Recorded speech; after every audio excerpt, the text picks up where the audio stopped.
welcome back to FakelyClash, everybody. Today's the last day of Clan War Leagues, and in Champions 3, I've seen some interesting attacks. And today, I'm going to show you guys 3 of these super loon attacks I saw in my Clan War League. And I just want to say real quick, shout out to everybody who's a returning viewer on this channel. A ton of growth in this first week of the new year. So I just want to take time to say thank you. And if you're new to the channel, welcome.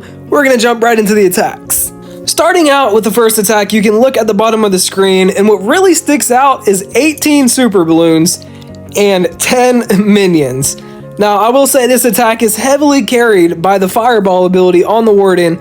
You're going to see how he kind of sets up the pathing for it, and it's honestly just crazy to watch. The fireball is one of those things that are difficult to master, but if you can get it down, it's going to be really good for you.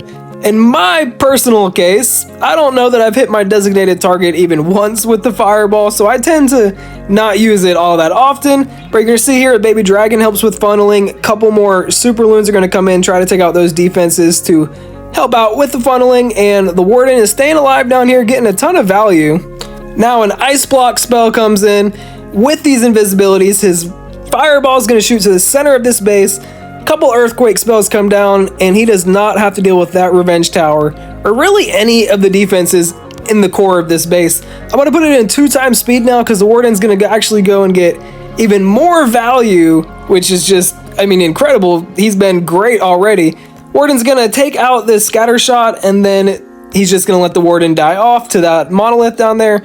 Couple ice golems come in, followed by the king and queen, and you're going to see that this attack really doesn't have a whole lot to it. These super loons are really just like cleanup troops for some of these defenses on the outside, and the heroes kind of take care of the rest. These ice golems go in and die, freeze the defenses. Healers are coming over to help out the queen here, and I mean, that's just a great start. Look at the way he uses these minions to help out and take that guardian down while it's distracted. I'm going to speed it up just a little bit right now, because the heroes are just going to go into this section of the base and deal with those defenses, and we've got some super loons coming in at the bottom here, along with all of these troops from the clan castle.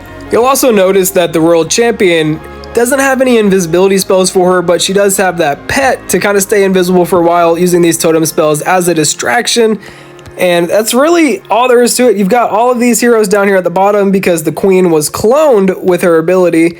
World Champion's going to continue to do her thing, and now we're just watching cleanup happen on this base. We've got all of these minions down with the freeze spell, and this base is just going to be a wrap. Very great attack, had a ton of troops left at the end of it too. So now we're going to jump into one of the other super loon variations I saw. On to attack number 2, and he's got 15 of those super loons this time, and this attack is really interesting because there's no royal champion.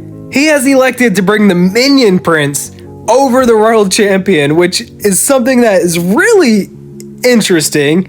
I mean, you don't see that very often. He's got a couple furnaces behind the Warden in this attack, and I honestly gotta say, I think I like this attack strategy a little bit better than the last one. Fire Spitter is gonna come over here with the totem spell. That's gonna distract the Expo, and the Warden's gonna continue to do his thing. You're going to see he's going to do some things to help out with pathing here in a minute using that baby dragon. And then he's got these furnaces just doing their job. Expo is eventually going to go down at the top there. And you're going to see another one of these just incredible fireballs using the ice block spell, then the invisibility spells, and watch this fireball.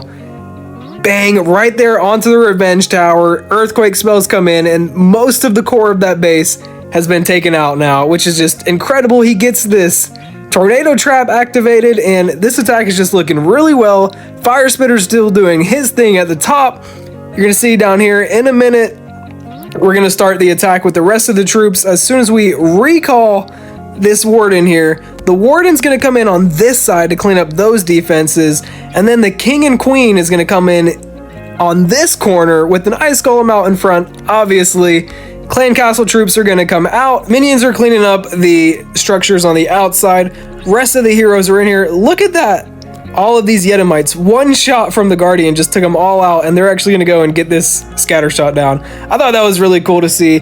King's losing a lot of health really fast, so his ability comes out, and That ability is so good. Almost took out the Town Hall completely. Still got a little bit left. This Guardian is doing a lot of damage to the Queen, so he's actually going to put her into ability mode, and now there are 3 Archer Queens in the center of this base. Rocket Loon's coming down here to help clean out. Warden is still alive. He didn't have to worry about the Warden really at all for this back half of the attack. Now the Minion Prince is going to come in and use his ability right away, freeze up those defenses, and we can just speed it up because this attack is now basically just a wrap. Wallbreaker's coming in just for the hell of it. He's going to swag a totem spell, and this attack is 3 stars with 3 heroes still remaining.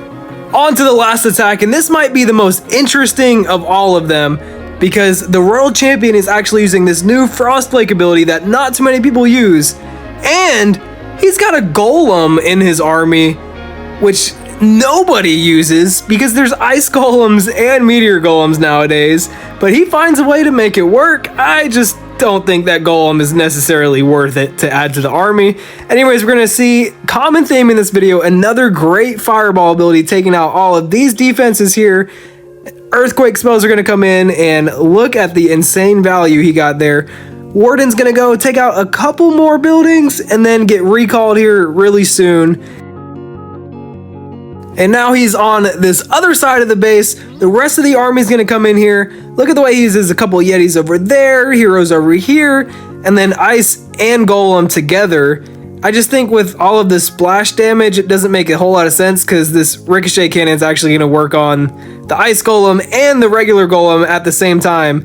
And I think these Golems really need a nerf. I mean, they should have a lot more hit points. Warden up here at the top is really struggling. He gets that rage spell down just in time. The rest of the troops are going to do their thing. Clan Castle comes out, is a Super Yeti, and this attack looks not great right now. World Champion's going to come in and definitely change the momentum of this attack for sure. She's got that pet to help her go invisible here. In comes the Frostflake ability, which, I mean, that was not the best use of ability because she doesn't even get over to this compartment for a while. Freeze spell is done. Anyway, she's got a couple invisibility spells to kind of help her out with this difficult compartment here. Rocket Loon's just coming around doing whatever the heck they're doing. And I think a common theme in these Rocket Loon's attacks is just that the heroes absolutely carry. Because, I mean, you need to have a perfect fireball, and then you need a lot of value out of your king and queen and Royal Champion. And like we saw in the last attack, the Minion Prince, like, I don't know. I don't know that this is really a great attack strategy, especially this one here. I mean, he only has the Royal Champion left at the end of it. Probably would not work too well in Legends League, but still fun to watch and interesting that these people actually went through and used it in Clan War Leagues.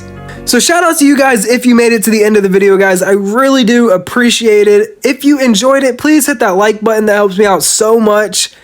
And I'll catch you guys next time.